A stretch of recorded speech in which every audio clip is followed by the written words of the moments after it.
dans l'émission Parole de femmes. Cette semaine, nous parlons de la dépendance affective. Comment reconnaître la dépendance affective dans nos vies et aussi peut-être dans la vie de notre entourage, mais surtout comment en être délivré. Je crois que certains d'entre vous, vous avez déjà vécu des délivrances et nous rendons toute la gloire à Dieu pour cela. Et je vous encourage aussi à nous envoyer vos témoignages. Vous pouvez partager la vidéo, vous pouvez écrire un commentaire sous la vidéo aussi et nous envoyer un email à paroledefemme@emcitv.com pour nous dire ce que le Seigneur fait dans vos vies à travers les émissions. Et nous sommes avec notre invité, le pasteur Omer Kabouya, mari de Nadine Kabouya. Bonjour, pasteur Omer. Bonjour Aurélie, bonjour Annabelle. Bonjour Nadine. Dis bonjour à l'invité. Bonjour à l'invité, Nadine. En tout cas, Nadine, je l'ai dit hier, je pense, c'était une très bonne idée que d'inviter ton mari pour faire cette série parce que depuis le début de la semaine, vraiment, on reçoit beaucoup de la part du Seigneur et nous sommes bénis. Et je crois que vous aussi, vous êtes bénis, vous qui suivez les émissions. Et aujourd'hui, on va aller dans un côté plus pratique, identifier, mais aussi s'affranchir, détruire ces schémas qui sont constamment autour de nous, tous ces cycles dont on a parlé, qu'on reproduit, qu'on invite ou dans lesquels on rentre sans même s'en rendre compte. Aujourd'hui, je crois que l'Esprit de Dieu va éclairer ces choses-là et que ce sera fini et qu'on va être aussi pratique parce que c'est facile de dire, bah oui, il faut briser telle chose, s'éloigner de telle personne, mais comment est-ce qu'on s'éloigne des gens? Comment est-ce qu'on fait ces choses-là concrètement? Et aujourd'hui, on va pouvoir répondre à toutes ces questions avec le pasteur Omer. Amen, amen. Et c'est une joie pour moi de pouvoir partager avec nos frères et sœurs qui nous suivent, qu'importe où vous êtes. J'aimerais vous dire que Dieu vous aime, Dieu s'intéresse à vous et Jésus est venu justement pour détruire les œuvres du diable. Et la majorité des œuvres du diable se trouvent au niveau de l'âme. C'est là vraiment que Satan travaille parce qu'il sait que si nos émotions sont déformées, notre réalité sera déformée. Notre marche chrétienne sera déformée. Même notre Bible, qui est supposée nous apporter la lumière, notre lecture sera toute biaisée parce qu'on ne verra pas des dimensions dans lesquelles le Seigneur veut nous emmener. Donc, Jésus est venu pour nous affranchir. Et ce que nous devons comprendre, c'est que Satan est malin. Ce que Satan veut, c'est que vous ne découvriez jamais que vous êtes en prison. Ce que Satan va faire, c'est brouiller les pistes. Il va brouiller toutes sortes de pistes. Il va même aller jusqu'à éteindre votre mémoire pour que vous ne vous souveniez pas de certains événements. Et souvent, en thérapie pastorale, c'est souvent après avoir prié avec les gens que la mémoire commence à s'ouvrir. Une des prières que je fais en thérapie pastorale, c'est prier Dieu pour que la mémoire s'ouvre. Prier Dieu pour qu'il y ait un déclic. Et les gens se souviennent des événements, certains événements qu'il y avait. Et j'aimerais aller contre quelque chose. Non, on n'a pas besoin de faire l'hypnose. Le Saint-Esprit peut débloquer la mémoire de quelqu'un sans hypnose et emmener la lumière. Voilà pourquoi Jésus dit dans Jean chapitre 8, le verset 12, il dit « Je suis la lumière du monde. Celui qui me suit ne marchera pas dans les ténèbres, mais il aura la lumière de vie. » Et c'est ce que le Seigneur veut faire au travers de cette séance ici. C'est vraiment que nous puissions le suivre, que tu puisses le suivre afin de recevoir la lumière de vie. Psaume 36, le verset 10, il dit encore « Car auprès de toi est la source de la vie. Par ta lumière, nous voyons la lumière. » Qu'est-ce que j'essaie de dire par là? Ce que je veux dire, c'est qu'il n'y a personne qui peut s'affranchir de ces schémas. C'est impossible de vous affranchir de vos schémas.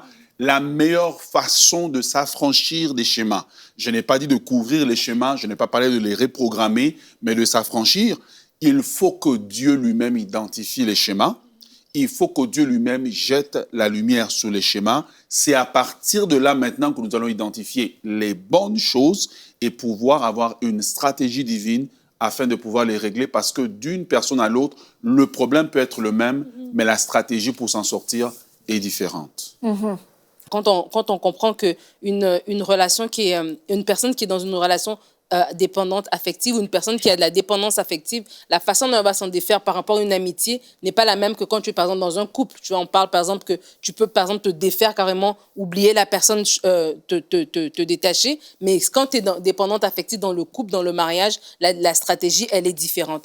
Et ce que j'aime, ce que mon mari vient de dire, c'est l'aspect de laisser le Seigneur faire. Ouais. Parce que des fois, dans la psychologie, on a dit, pardon, lundi, que on peut aller sur Internet, trouver des tests et tout. Et la psychologie va nous permettre des choses. Peut-être tu peux même, peut-être déjà même consulter quelqu'un qui va te donner des techniques, ou tu vas aller sur Internet voir des techniques. Mais le meilleur médecin, c'est Dieu lui-même. Parce que Dieu ne va pas juste...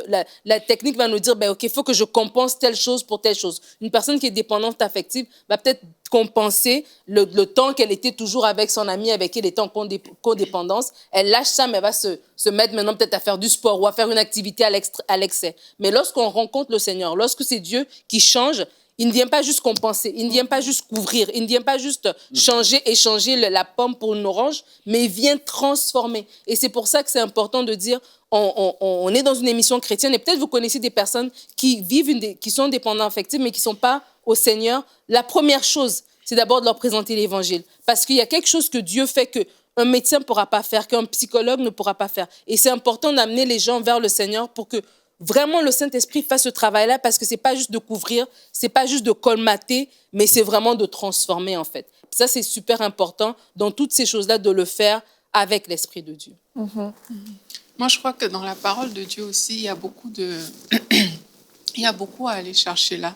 Et ça peut sembler simple, dit comme ça, mais là, on parle de se défaire de certains schémas et on parle de l'âme, que toutes ces choses prennent naissance dans l'âme. Mais la Bible nous parle du renouvellement de notre intelligence. Mm-hmm. Et ce renouvellement de l'intelligence, on le trouve dans la parole. Comment est-ce que je vais faire pour que la personne que j'idolâtrais devienne un simple homme à mes yeux, mais la parole de Dieu me permettra de le faire. Juste cette nourriture-là, elle va pouvoir défaire en fait certains schémas que je m'étais construits, que j'avais bâtis au-dedans de moi. Et ça va changer ma perception de la vie, ma perception des choses. Et je répète encore, ça semble simple, dit comme ça. C'est comme, oui, la parole de Dieu, on lit la Bible. Et puis, Pasteur Omer disait qu'on peut même avoir une déformation de notre lecture parce qu'on est ouvert à la dépendance affective et tout. Mais si on reconnaît vraiment que, Seigneur, par ta parole, je peux être transformé. Par ta parole, il y a des choses qui peuvent se passer. Par ta parole, tu peux défaire ce schéma dans lequel je suis. C'est peut-être cette personne à qui je suis attachée, mais que je n'y arrive pas. Par ta parole, Seigneur, toi, tu peux le faire. Mais là, on va commencer à grandir. Ça va construire quelque chose au-dedans de nous qui nous donnera la force de pouvoir y arriver. Parce que quelquefois, on a la volonté, mais on n'a pas toujours la capacité en nous-mêmes. Mm-hmm. Mais c'est justement en allant puiser dans les capacités divines, et notamment la parole de Dieu, que à cette volonté, on pourra associer la capacité et détruire ces schémas. Et hier, on a parlé de la paix. Et lorsqu'il y a une absence de paix constante dans une relation, mais que la relation est plutôt marquée par des conflits, par du stress, par des oppressions, beaucoup d'oppressions en fait, et beaucoup de peur si je perds la personne. Et en fait, tout est conditionné par ce genre de questions. Mais si je perds la personne, qu'est-ce que je vais devenir? Si je fais telle chose, si je dis ce que je pense, qu'est-ce qu'elle va penser? Est-ce qu'elle va me rejeter? Et tu en as parlé lors de la première émission, c'était un des signes, et c'était cette peur excessive de la solitude et du rejet, en fait. Mais comment est-ce que cette peur se caractérise? C'est par la peur de s'affirmer soi-même, la peur de prendre des décisions, la peur de croire, la peur d'entreprendre quelque chose, parce qu'on se dit peut-être que ça ne va pas être accepté, peut-être que je ne suis pas capable sans l'aval, sans l'approbation, sans l'aide de cette personne. Et en fait, comme on l'a dit, on se retrouve souvent au contact de personnes abusives, parce qu'un dépendant affectif, une personne qui est vraiment dépendante affective, c'est quelqu'un qui va être extrêmement demandant. Alors on se dit, quelle est l'autre personne qui veut rester dans cette relation finalement? C'est exactement ça. Et je veux vraiment revenir à l'importance de la lumière. Jésus s'est présenté de différentes manières, mais une des façons qu'il s'est présenté, il dit « Je suis la lumière ». Je ne suis pas une lumière, je suis la lumière. il n'y a que Dieu qui doit jeter la lumière. Et une des premières prières pour briser le schéma, Seigneur, jette ta lumière sur ma vie. On doit l'inviter à jeter la lumière.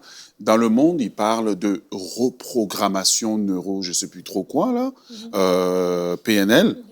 Dieu n'est pas là pour nous reprogrammer. Il est là pour effacer le programme.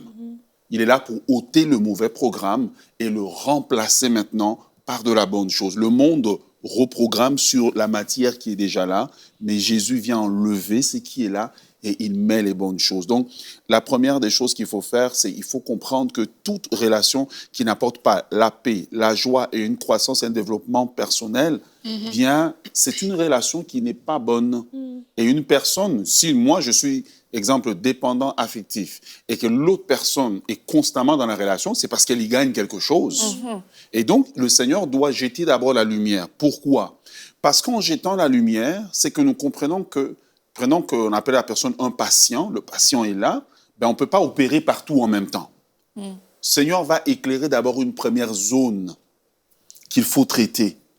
Ensuite, il va éclairer une deuxième zone. Parfois, entre la première zone et la deuxième zone, il peut se passer des mois. Ce n'est pas une affaire où on parle aujourd'hui que c'est un clic de doigt. C'est un processus. Dieu ne va pas nous brutaliser, mais il va aller en douceur avec nous parce que, n'oubliez pas, ça fait peut-être 20 ans, 30 ans qu'on est dans ce monde-là. Et donc, Dieu va aller tranquillement avec nous pour que nous puissions nous réhabituer à vivre cette nouvelle vie qu'il nous offre. Donc ça, c'est la première des choses qu'on comprend. Et maintenant, c'est que on commence maintenant à noter, en fait, prendre des petites notes. Parfois, on le fait dans notre mémoire, des cycles de notre vie, des choses qui sont répétitives. Dans ce genre de relation, les choses sont juste répétitives. C'est en prenant des notes ou juste en se remémorant, dépendamment de comment on est fait, que maintenant, on peut savoir identifier. Une personne qui est dans une relation qui est affectivement dépendable ou dépendante sera avec une personne qui se nourrit de ça. Lui, ça lui fait du bien qu'on dépende de lui. Ça lui fait du bien qu'on lui demande toutes choses dans notre vie. Ben, on va commencer à noter un certain schéma qui se passe. Et on va se rendre compte, en fait, lui, il vit sa vie et nous sommes juste le petit bœuf qui tire la charrue de sa vie pour une carotte, quelque attention de quelques minutes. Donc l'important, c'est d'abord la lumière. Dieu va éclairer une zone de notre vie. Ensuite de cela, commencer à noter les premiers éléments du schéma. Et comment on va les noter? Parce qu'on a déjà la lumière de Dieu. Sans la lumière de Dieu, on va le faire de façon humaine. Mais on ne va pas commencer à voir les choses telles que Dieu les voit.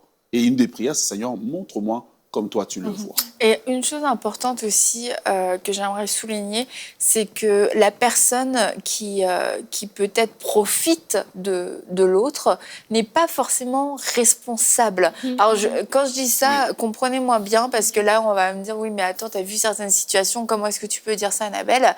Dans le sens où, lorsque on est dépendant affectif, c'est nous-mêmes qui allons auprès de ces personnes, c'est nous-mêmes aussi qui acceptons ces personnes et qui voulons quelque part nous mettre sous leur joug et qui voulons nous mettre sous cette dépendance. Donc quand je dis les personnes ne sont pas responsables, elles sont responsables de leurs actes et si elles ont eu des actes de violence, des actes d'abus, ces personnes sont responsables de ces actes, mais nous avons aussi la responsabilité, est-ce que je veux rester ?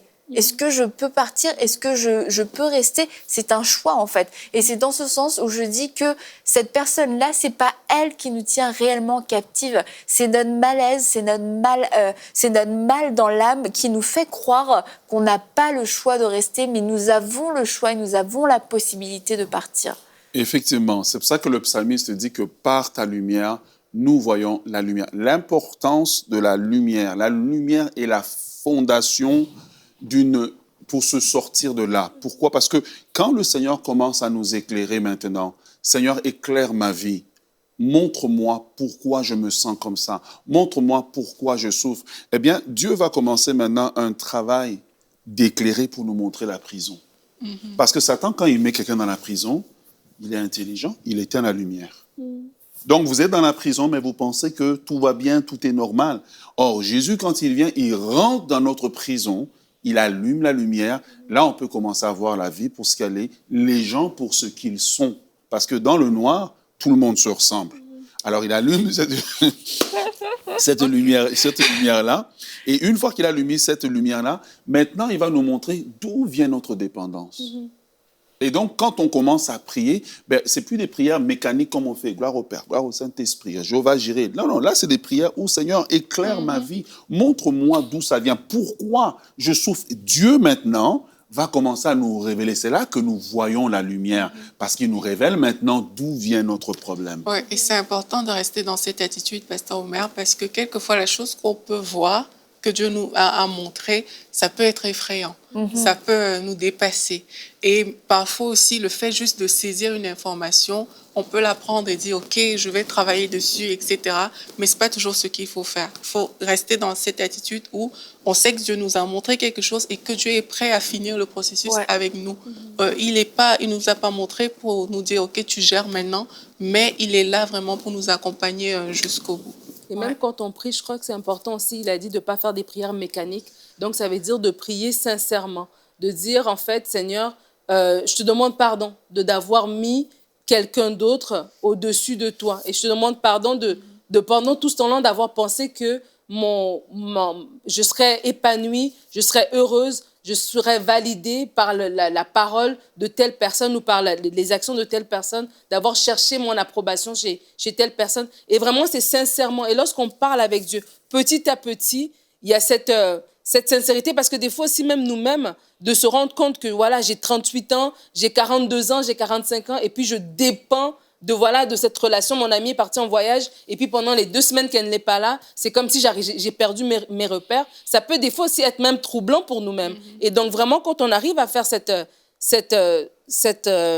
réalisation, de vraiment prier sincèrement, de ne pas prier de façon automatique, et chaque cas est différent. Donc, vraiment de dire, Seigneur, par rapport à moi, et comme on a dit lundi, la source peut être notre enfance, mais la source peut être un traumatisme, la source peut être du rejet qu'on a vécu, ça peut être plusieurs sources. Donc, ça veut dire que, vu que les sources sont différentes ou les sources sont personnelles, donc la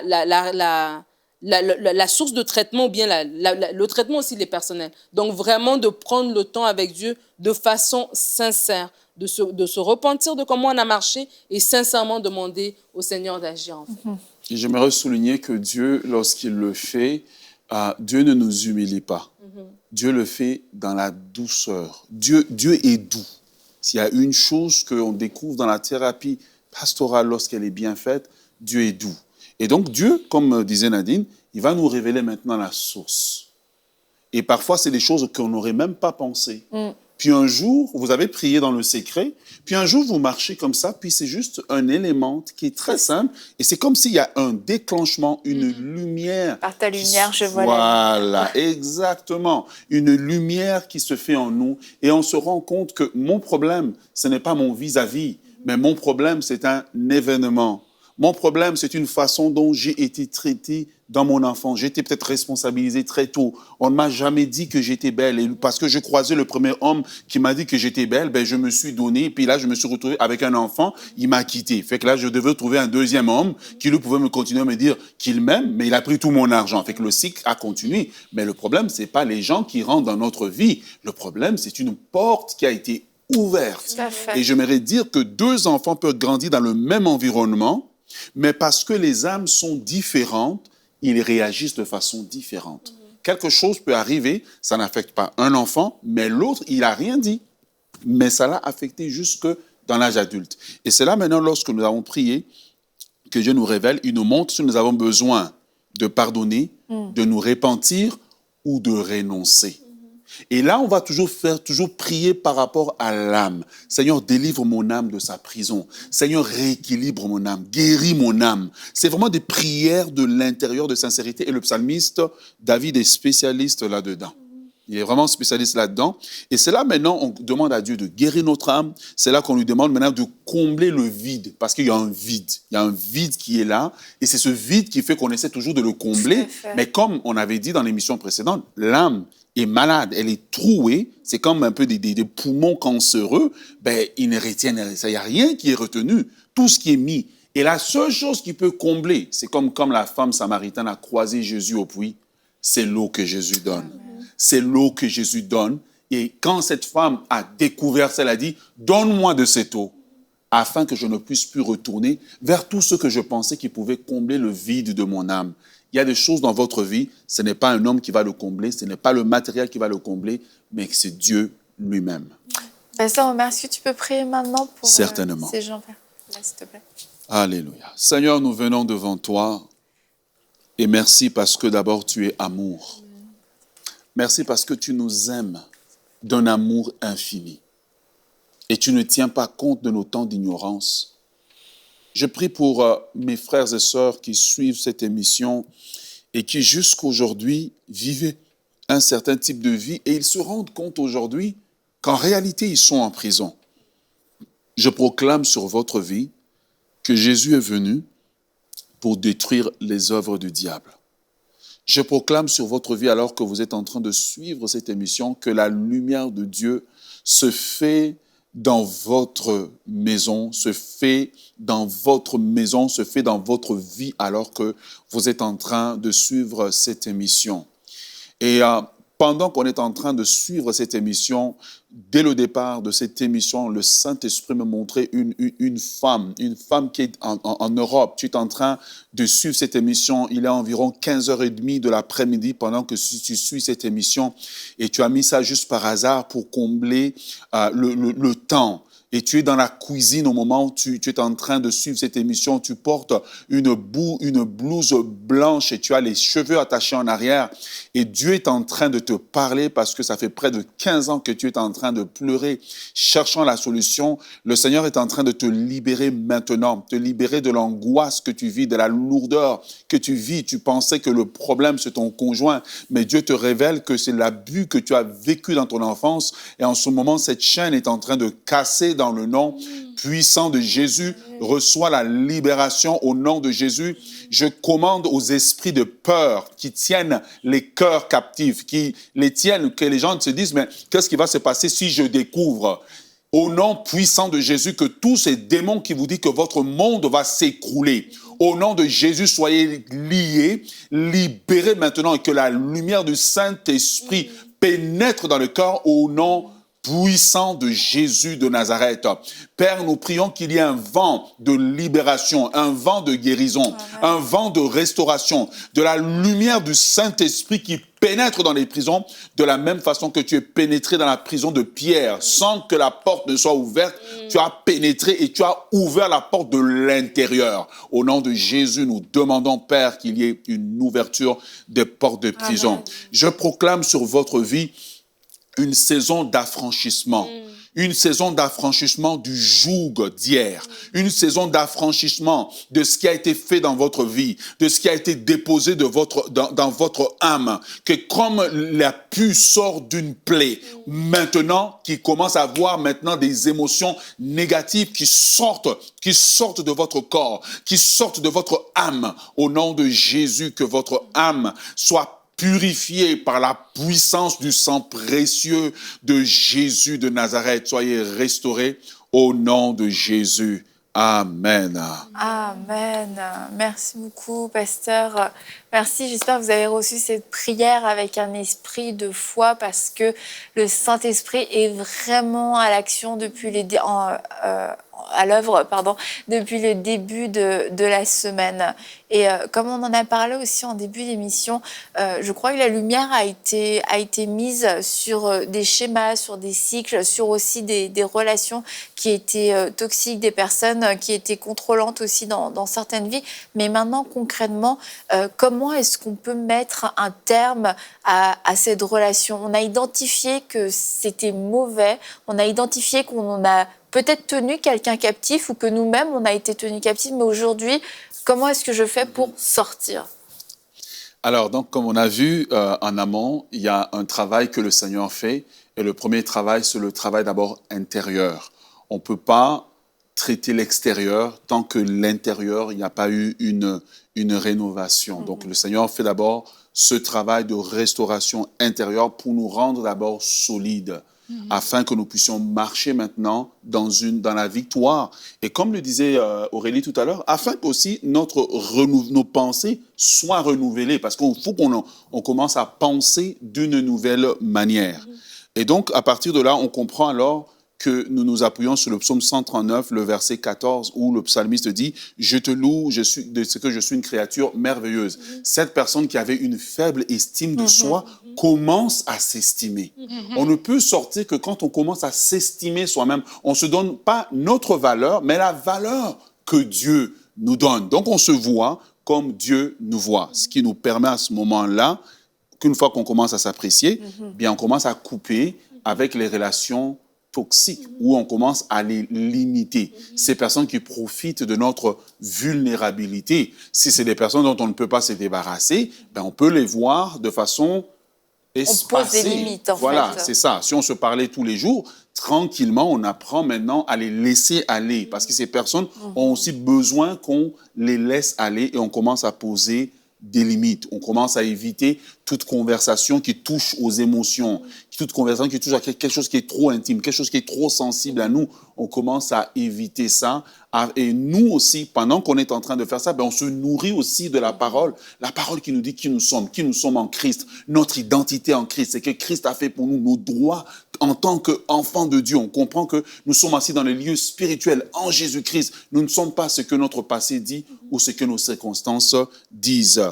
Après ça, une fois qu'on a commencé à limiter ces relations, eh bien, il y a des relations qu'il faut absolument apprendre à laisser aller. Terminer avec ces relations parce que c'est des relations qui vont nous nuire chemin faisant. Et ces relations, c'est Dieu qui doit les identifier. Et ces relations sont un peu comme quand Dieu a demandé à Abraham de mettre Isaac à l'autel. Et c'est des relations qu'on a du mal à laisser aller. C'est des relations qui nous ont fait mal dans le passé, mais souvent on a du mal. Et ce que je vous invite, c'est demander à Dieu de les identifier. Parce que moi, je peux penser que c'est telle personne que je dois laisser aller. Dieu dit non, cette personne, elle peut encore rester là.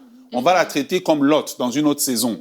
Mais dans cette saison ici, il faut traiter cette première relation. C'est quand Dieu maintenant, je laisse à Dieu le contrôle d'identifier et j'obéis maintenant à Dieu. Et la partie difficile, c'est quand Dieu demande de laisser aller quelqu'un avec qui j'ai fait un long cheminement dans la vie. C'est là que ça devient compliqué. Mais il faut obéir à Dieu pour marcher dans la liberté. Et je veux vraiment rappuyer sur ce que tu as dit, le fait de croire, de mettre notre foi dans cette parole. Oui, je suis une créature merveilleuse.